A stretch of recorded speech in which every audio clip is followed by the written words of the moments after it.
PSS Sleman terpuruk di dasar klasemen. Persik Kediri akhirnya meraih kemenangan pertama di BRI Liga 1 2024-2025.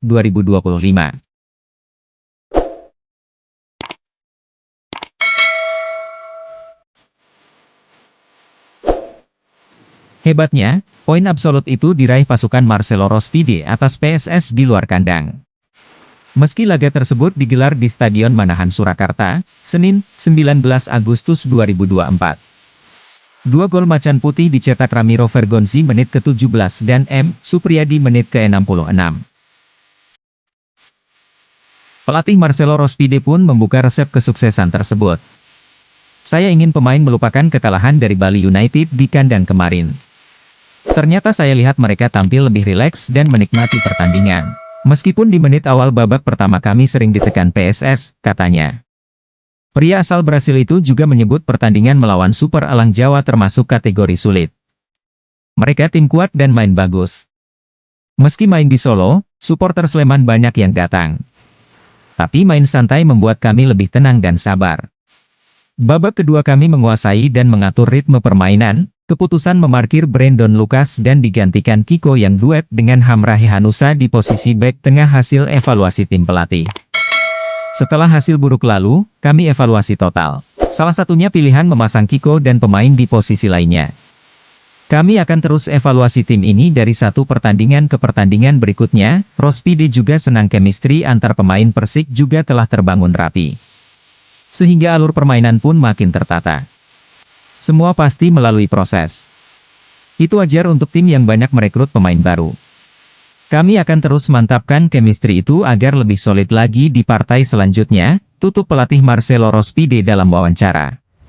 Sementara pelatih PSS Sleman, Wagner Lopez, mengakui keunggulan lawan. Meskipun begitu, arsitek berpaspor Brasil-Jepang itu, meminta timnya tak larut dalam kesedihan dan segera bangkit pada laga berikutnya. Wagner Lopez mengatakan, pasca tertinggal pada babak pertama, PSS Sleman coba memperbaiki kekurangan saat jeda turun minum. Sayangnya, hal itu tidak berjalan sesuai rencana. Pada babak kedua kami hilangkan itu kontrol dari tengah dan mungkin kami coba ke depan tetapi tidak bisa kami lakukan dengan baik. Kalau kami tidak punya sinkronisasi di tengah dan belakang untuk sama-sama menyerang dan bertahan, lebih mudah untuk pemain tengah lawan punya ruang untuk melakukan serangan balik buat kami. Kami harus bisa lebih baik dari sisi ke sisi dari sektor untuk kita bisa ke depan bikin pertandingan lebih baik dan hasil maksimal. Lawan punya kesempatan beberapa kali mereka dapat mencetak gol, kami harus lebih baik dan kami akan kerja keras untuk lakukan itu. PSS Sleman dari sisi ke sisi harus jalan bersama untuk menyerang dan bertahan. Kedepan permainan itu simpel dan kami bisa ada atak ruangan kosong agar bisa mencetak gol. Di pertandingan selanjutnya kita harus lebih baik lagi. Harus angkat kepala lihat ke depan dan tetap termotivasi, ujarnya seusai laga. Penjaga gawang PSS Sleman, Alan Bernardon juga memiliki pandangan tersendiri perihal hasil pada laga itu. Kiper asal Brasil tersebut menilai, timnya sudah bermain baik pada babak pertama meski harus tertinggal lebih dulu. Saya pikir babak pertama tim kita bermain dengan baik. Jadi babak kedua kami coba permainan lebih agresif, tetapi kami ketinggalan beberapa momen di gelandang dan mereka menang duel makanya kami tidak bisa atasi lawan. Pada laga selanjutnya, PSS Sleman bakal berjumpa Semen Padang. Kedua tim berduel di Stadion PTIK, Jakarta, Senin, 26 Agustus 2024.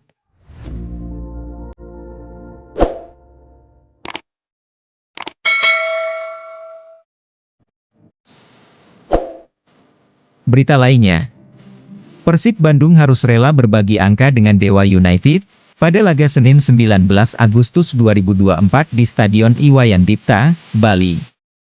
Bermain sebagai tamu di Stadion Kapten Iwayan Dipta, Maung Bandung harus puas bermain sama kuat dengan skor 2-2. Babak pertama rotasi pemain cukup banyak dilakukan Bojan Hodak. Teja Paku Alam, Rezaldi Hanusa, Matteo Kocijan dan Tirone Deltino, kini tampil sejak menit pertama. Sedangkan Mark Klok yang masih cedera betis harus diparkir oleh pelatih. Dewa United lebih menguasai permainan di awal laga dan peluang didapat dari tembakan jarak jauh Ricky Kambuaya namun ditepis Teja Paku Alam. Jaja menerima kans kedua menyambut tendangan sudut tapi melebar. Kesempatan pertama didapat Persib di menit 15 dari kaki Dimas Derajat.